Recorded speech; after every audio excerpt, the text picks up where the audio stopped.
Hey everybody, welcome back to another episode of The Agent's Edge. My name is Ryan Polimeni. On this episode, you asked, we answered. I want to go to a Q&A session that we had. And listen, if you have questions, I want you to email me at info@ryanpolimeni.com. You ask, I'll answer. Enjoy the episode. The real estate industry has been heavily disrupted by companies like Zillow, Redfin over the last 5 years. What disruptive industry changes do you predict over the next 5 years for insurance? That's a great question. It's already happening, unfortunately. And actually, what's going to happen in our industry is the robo-advisors are really kind of taking over. You see it, companies like Robinhood, companies like Betterment, they're really kind of disrupting the industry because they are so attractive to a lot of people for the do-it-yourselfers. So what you're going to see over the next 10 years is a lot of this is going to become automated and it's going to become a robo. And you're going to have a lot of the do-it-yourselfer type of people that have, a couple $100,000 in portfolio that don't want to work with an advisor. I think that they can do it by themselves. That's what's going to happen. You're going to have companies like Betterment and Robinhood that are going to attract people to do it themselves. That's the big disruption that you're going to find. Here's the problem, though. And that's more on the assets under management side. On life insurance, I think you're still going to see a lot of automate. You see a lot more companies advertising now for life insurance, where like ladder.com, I see one on TV all the time. I don't even know. There's just so many of them, where they say, hey, just go on and get a quote. You can buy your life insurance. Don't have to talk to anybody. That's a disruption, right? Because more people may just go on and buy their own insurance online.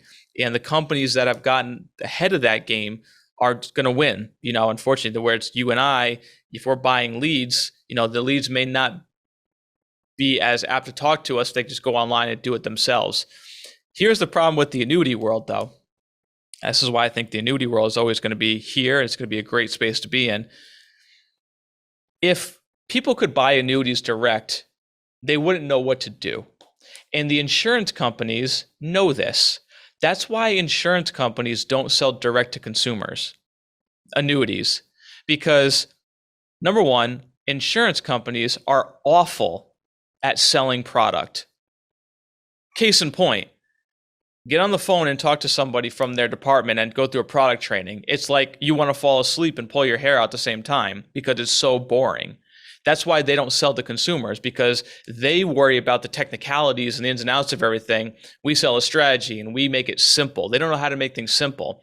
That's why they need a sales force. So I love the annuity world, because the annuity world is not going to be this automated process. Because again, if it was, then everybody would already be doing it. It's why you don't see the annuity world automated like you do the AUM or the robo-advisors. People aren't buying annuities online.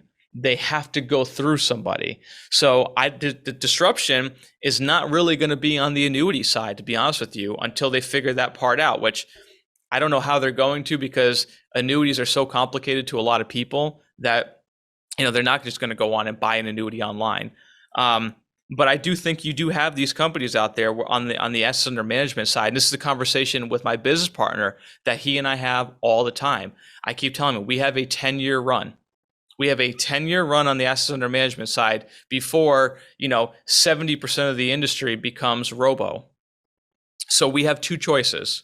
We can either go on a 10-year run and sell this thing, or during the next 10 years, we can also build our own internal robo advisory, which I think y'all know which one we choose to do. We're pretty innovative over here. So we are working on that as well. But that's how you compete. That's the real disruptions on the assets under management and on the life insurance side, is the automated world. Artificial intelligence plays a big role in disrupting our industry, because artificial intelligence can find out something about somebody a lot faster, and their algorithms will point them in the right direction for exactly what people will need. And so, that is a threat to us. It is. I always think that people are going to have to come to us, though. I mean, you cannot build a multi-million-dollar financial plan by yourself. I don't care how good people think they are. They can use Betterment, they could use Acorns, they could use Robinhood for their whole life. But are you going to do Roth conversions by yourself? Are you going to do all the tax planning by yourself? That's why they're disruptive, but they're still not disruptive to the point where they don't need us. Same thing. Look, Zillow is disruptive to the world in real estate, but you still need a realtor for something, right? A realtor is going to do more for you than Zillow is going to. Zillow is going to show you this, and this house, going to help you find a house fast.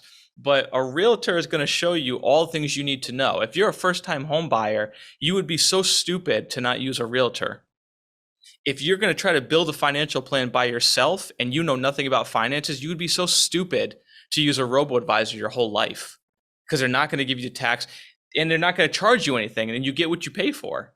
So that's where I think that this disruption is going to go on our end. All right, thanks for watching. I hope you enjoyed that Q&A session. We have a lot more Q&As coming, but listen, don't forget, you don't want to miss the next Q&A. Hit the subscribe button. If you're watching, you haven't subscribed to the channel yet, please go ahead and hit that now. If you thought this was helpful, make sure you hit the share button, and for the YouTube algorithm, please hit that like button. Thanks always for watching. We'll see you on the next episode.